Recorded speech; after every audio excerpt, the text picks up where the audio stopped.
नमस्कार दोस्तों, आप सभी विद्यार्थियों का स्वागत है एनसीईआरटी एजुकेशन लैब में। तो आज का टॉपिक है दोस्तों क्लास टेंथ का अर्थशास्त्र पार्ट 3 मुद्रा और साख का महत्वपूर्ण प्रश्नोत्तर देखने वाले हैं दोस्तों। 1 अंक वाले और प्लस में दीर्घ उत्तरीय और लघु उत्तरीय। तो आज का बहुत ही इम्पोर्टेंट वीडियो होने वाला है दोस्तों, इसलिए इस वीडियो को पूरा देखिएगा। यदि आप इस चैनल पर नए हैं तो चैनल को सब्सक्राइब कर दीजिए और बेल आइकन को भी दबा दीजिए, ताकि जब भी हम वीडियो अपलोड करें तो सबसे पहले इन्फॉर्मेशन आपको मिले। तो चलिए वीडियो को स्टार्ट करते हैं।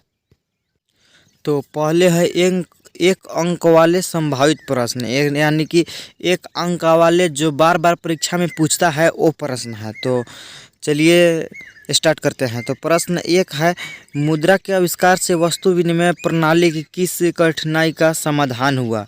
यानी कि मुद्रा का जब आविष्कार हुआ तो किससे छुटकारा मिल गया? तो इसका सही है आवश्यकताओं का दोहरा संयोग। आवश्यकताओं का दोहरा संयोग के लिए मुद्रा बहुत ही जरूरी है। अब है दूसरा है दोस्तों, मुद्रा को विनिमय का माध्यम क्यों कहा जाता है? यानी कि मुद्रा को आदान प्रदान का माध्यम क्यों कहा जाता है? तो उत्तर है क्योंकि यह विनिमय प्रक्रिया में मध्यस्थता का कार्य करती है। यानी कि यह बहुत महत्वपूर्ण कार्य करता है। मुद्रा से आप कुछ भी सामान खरीद सकते हैं। अब है तीसरा क्वेश्चन, प्रश्न 3 है, बैंक अपने पास कितना नगद कोष रखता है? तो उत्तर है कुल राशि का 15%। तो कुल राशि का आपका 15% बैंक अपने पास नगद के रूप में रख लेता है। अब है चौथा क्वेश्चन, चौथा है, अंतर्राष्ट्रीय स्तर पर विनिमय के लिए कौन सी करेंसी का प्रयोग किया जाता है? यानी कि अंतर्राष्ट्रीय स्तर पर कुछ भी लेन देन के लिए, जैसे कि हम इंडिया में हैं और हम अमेरिका से कुछ लेना चाहते हैं, तो किस करेंसी का प्रयोग हम करेंगे? तो उसका नाम है डॉलर का हम प्रयोग करके अंतर्राष्ट्रीय स्तर पर विनिमय का माध्यम होता है। अब है 5वां क्वेश्चन, 5वां में है, निम्न विनिमय के रूप में कौन मुद्रा कब मान्य होता है? बहुत ही इंपॉर्टेंट क्वेश्चन है। तो उत्तर है जब उस देश की सरकार उसे इस कार्य के लिए प्राधिकृत करती है। अब है छठा प्रश्न है, अनौपचारिक ऋण 2 प्रकार के होते हैं, हम लोग पहले समझ चुके हैं, औपचारिक और अनौपचारिक। तो अनौपचारिक ऋण किन स्रोतों से प्राप्त कर सकते हैं? यानी कि कहाँ से हम अनौपचारिक ऋण ले सकते हैं? तो इसका उत्तर है महाजन, दोस्त, रिश्तेदार आदि बहुत से हैं, साहूकार और बड़े व्यापारी से आप ऋण ले सकते हैं। अब है प्रश्न 7 में है, बांग्लादेश का ग्रामीण बैंक किसका उदाहरण है?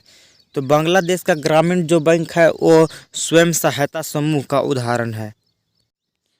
तो प्रश्न 8 है, अनौपचारिक स्रोतों से प्राप्त ऋण अधिक महंगा क्यों होता है? तो अनौपचारिक के जो हम साहूकार या बड़े व्यापारी, दोस्त, रिश्तेदार से हम जब ऋण लेते हैं तो महंगा क्यों पड़ जाता है? तो इसका उत्तर है ऋण प्राप्तकर्ता की आय का अधिक हिस्सा ब्याज चुकाने में चल जाता है। तो बात सही है, जब आप रिश्तेदार से या कोई भी व्यक्ति से ऋण लेते हैं तो ऋण से ज़्यादा उसका ब्याज ही हो जाता है। अब है प्रश्न 9 में है, आत्मनिर्भर समूह में बचत व ऋण संबंधित निर्णय कौन लेता है? तो इसका सही उत्तर है समूह के जो सदस्य होते हैं वो आत्मनिर्भर समूहों में बचत व ऋण संबंधित निर्णय लेता है। अब है प्रश्न 10 बहुत ही इम्पोर्टेंट है, सिक्कों के प्रयोग से पहले कौन सी मुद्रा के रूप में प्रयोग किया जाता है? तो इसका उत्तर है अनाज से ही पहले वस्तु का विनिमय कर लेते थे।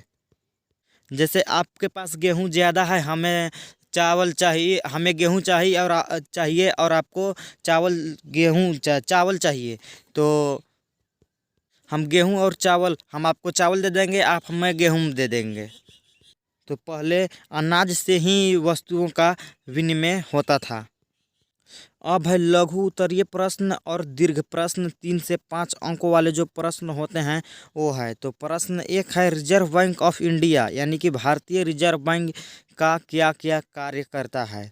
वो भारतीय रिजर्व जो बैंक है वो क्या क्या कार्य करता है। तो इसका उत्तर है, उसका सरकार की ओर से मुद्रा जारी करता है। तो सरकार की ओर से मुद्रा भारत में भारतीय रिजर्व बैंक ही करता है। और क्या करता है, और बैंकों व समितियों की कार्य प्रणाली पर नज़र रखता है और ब्याजों की दरों व ऋण की सत्ता निगरानी रखता है। तो ये देखता है कि कोई बैंक कितना ऋण ले रहा है, कैसे ले रहा है, ये निगरानी भारतीय रिजर्व बैंक ही रखता है। और चौथा है, बैंक कितना नगद शेष अपने पास रखे हुए बैंक कितना नगद शेष अपने पास रखे हुए इसकी सूचना रखता है। तो सूचना भी रखता है कि कितना नगद वो उसके बैंक उस बैंक के पास है, कितना कर्ज लिया है, कितना कर्ज दिया है। और पांचवा है, ऋण किस प्रकार के वितरित किए जा रहे हैं, इस पर नज़र रखता है भारतीय रिजर्व बैंक। अब है प्रश्न 2। तो प्रश्न दूसरा है, समर्थक ऋणदार क्या है, उदाहरण सहित बताओ। तो समर्थक ऋणदार क्या है यही बताना है। तो इसका उत्तर है, उधारदाता उधार प्राप्तकर्ता से समर्थक ऋणदार के रूप में परिस्थितियां की मांग करता है। यानी कि जो उधार देने वाला है वो उधार लेने वाले से एक विशेष परिस्थितियों में एक समर्थक ऋणदार को बुलवाता है, जिन्हें बेचकर वह अपनी ऋण राशि की ऐसी वसूली कर सके। तो जैसे कि हमारे पास पैसा नहीं है, हम आपके पास पैसा लेने गए कि हमें आप ऋण दे दीजिए। तो आप कहिएगा कि आपके पास गेहूं होगा 50 किलो, 1 क्विंटल, या जितना भी गेहूं होगा या कुछ भी आपके पास गाड़ी घोड़ा होगा तो आप हमारे पास रख लीजिए और दे दीजिए, आपको हम पैसा दे दे रहे हैं। तो उसे जो वो गाड़ी हुआ वो समर्थक ऋणदार हुआ।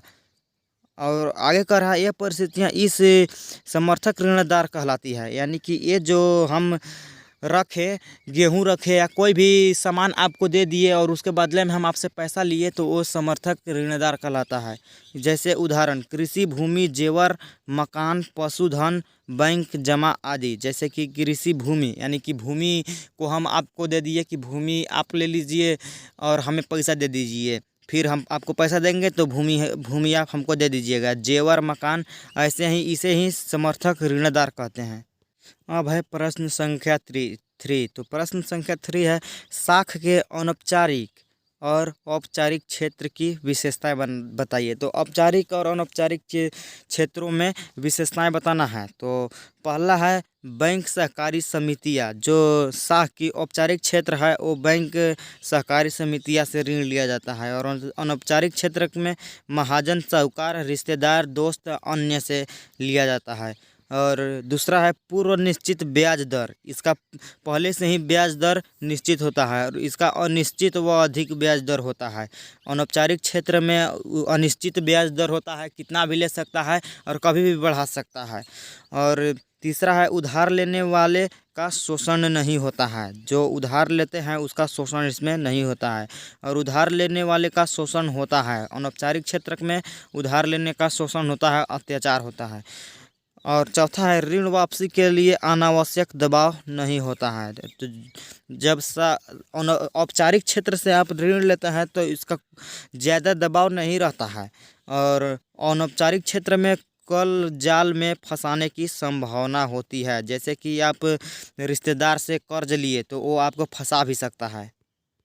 अब उत्तर है प्रश्न 4 है, क्या कारण है कि कुछ व्यक्तियों या समूहों को बैंक कर्ज देने को तैयार नहीं होते हैं। तो कुछ ऐसे भी परिस्थितियाँ आते हैं कि जब आप बैंक के पास जाइएगा तो वो बैंक आपको नहीं देगा कर्ज। तो क्यों नहीं देता है, तो इसका उत्तर है, ग्रामीण क्षेत्रों में बैंकों की अनुपस्थिति और समर्थक ऋणदार न होना। यानी कि जब आप समर्थक ऋणदार आपके पास नहीं है तो शायद नहीं देता है। और ज़रूरी कागजात भी होता है बैंक से कर्ज लेने के लिए।